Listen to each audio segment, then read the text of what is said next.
I want to start by talking a little bit about travel trends, and they've really kind of remained much the same for 2010 as we saw in 2009. In general, people are staying closer to home, taking shorter trips, spending less. Now, what's also interesting is that they're turning more and more often to social media for information. Not necessarily making decisions based on it, but they're looking there for information. There's something going on there. And in terms of mobile devices to book travel, the growth is explosive.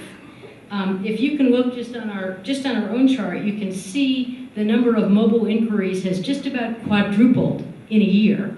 And what you probably can't see on the size of that is that 2/3 of those mobile inquiries are coming on an Apple product, either an iPhone, an iPad, or an iPod, so all three of those. So going up a great deal, and I suspect that has implications for every single industry. Now, I do have a little bit of good news here, and that is in the overall taxable lodging revenue, which is all categories, hotels, motels, 28-day, vacation rentals, all of that.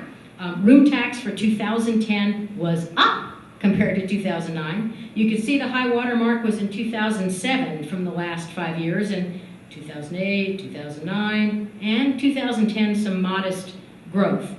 Looking at that a little bit differently, in 2007, 8 months out of the 12 beat the performance of the previous year. In 2008, only 2 months did. In 2009, only 1 month did.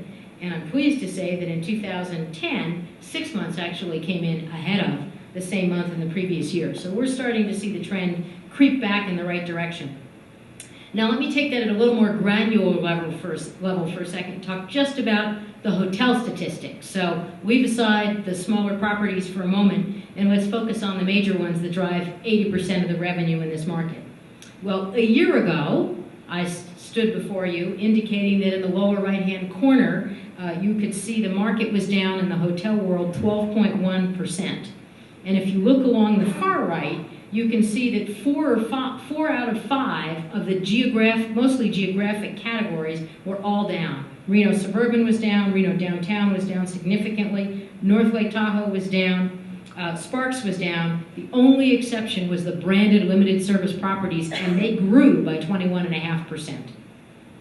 If you look along the bottom, they were down mostly because both occupied rooms were down and average daily rate, the amount the average attendee pays staying in a hotel, were both down. Now, I'm happy to say 2010, go to the punchline lower right, up 2.5%. Now, a year ago when we sat here, I think I joked about, flat's the new up. We'd just like to get back to flat. Well, we're modestly up. That's an especially good sign. And again, along the right-hand side, if you look at it, 4 out of the 5 segments were actually up for the year, which is a very positive sign. And both cash occupied rooms, so occupancy and average daily rate, were up modestly. So we're seeing some encouraging trends. Now, let me turn a little bit, and I think last year I had teased out, because we had just approved and hadn't yet rolled out our new marketing campaign, which was based on a year of research before we began down the path. But I want to talk a little bit about Reno Tahoe USA, Far From Expected. First off, based on that research, we determined that kind of the low-hanging fruit were in 2 categories. We already reach an awful lot of people who are in the core market, who know us, love us, like this region, come several times a year. But the trick is, how do we bring in first-timers? And how do we bring back those people who were here before, said they had a great time, but for whatever reason haven't come back in more than 2 years? And when you ask them, well, why didn't you come back? They go, I don't know. I liked it, but I don't know. So those were the 2 target markets, and the campaign was based on a refreshingly offbeat kind of personality, again, based on what the research told us about those 2 categories of people and what's of interest to them. So we have rolled out, some of you may have seen on your way to the Wolfpack Bowl game, some of the digital boards that we have in the Bay Area now. In the upper left, some call it après-ski, we just call it drinking. Getting to that sort of fun, unpretentious kind of approach. Or this is a co-op campaign, and we have several hotels who are in there working it with us. Free kids buffet.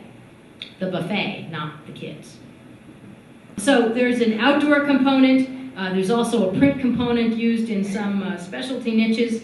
The one that sort of plays off Hot August Nights, the rumble of a big block V8, the tingle of a pomegranate poinsettia martini. Of course, about somewhere between 30 and 40% of our advertising dollars are going into the internet right now, targeting people who have shown a propensity for travel because they've already looked at other travel sites and done so within a short period of time, and it builds on this whole kind of lively personality, and RT, the spokes animal, or as we sometimes call them, the mask horn, which is a mascot with a horn, is very visible in all of that. And this actually was launching what's envisioned to be a multi-year campaign where the first effort is really to focus on raising awareness in the marketplace, because people aren't coming if they're not first recognizing and aware of what we're doing, and we're measuring that specifically and things like PR impressions and circulation. But then beyond awareness, we have to get them to engage, to actually come to the website, look for information, check us out on Facebook, and all of that leads to what ultimately is action and more visitors here. So a first glimmer, we rolled this out last spring. In August, we did some research to find out how it was working.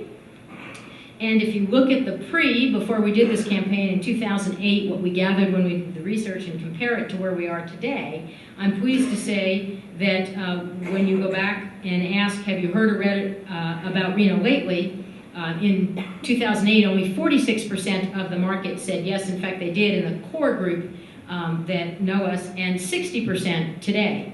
What's even more telling is in the target segments, the first-timers and the needs reintroduction, it's jumped from 28% before the campaign to 48%. And our research firm and ad agency are completely blown away by the success of that. And in the other categories, and I won't go into more of the research, that too is up by 13 points. Another way to look at that is who's looking at us and what are they looking for.